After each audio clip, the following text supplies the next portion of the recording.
काळी दौलत परिक्षेत्रातील इजनी शिवारात रोही नीलगाईची शिकार विचित्र अवस्थेत आढळला शव।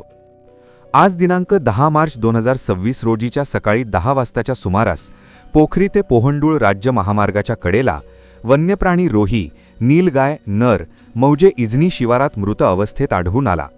सदर वन्यप्राणी मृत असल्याची बातमी काळी दौलत परिक्षेत्र कार्यालयात मिळताच वनविभागाची चमू मौक्यावर हजर झाली असता वन्यप्राणी रोहीची शिकार झाल्याचे प्रथमदर्शनी निदर्शनास आले।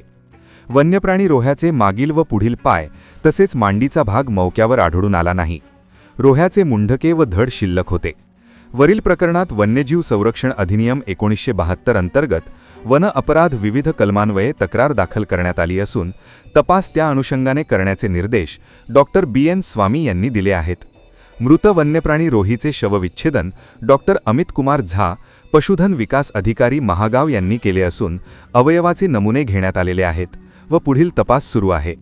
शशांक कदम सहाय्यक वनसंरक्षक पुसद यांच्या मार्गदर्शनात सम्राट मेश्राम वनपरिक्षेत्र अधिकारी SB बदुकले, SG ठाकरे, कुमारी प्रीती राऊत, निकिता नलावडे, धम्मपाल सावते, गोवर्धन बोरचाटे, अविनाश राठोड तसेच पंच म्हणून सुधाकर देशमुख, अरविंद राठोड हे हजर होते।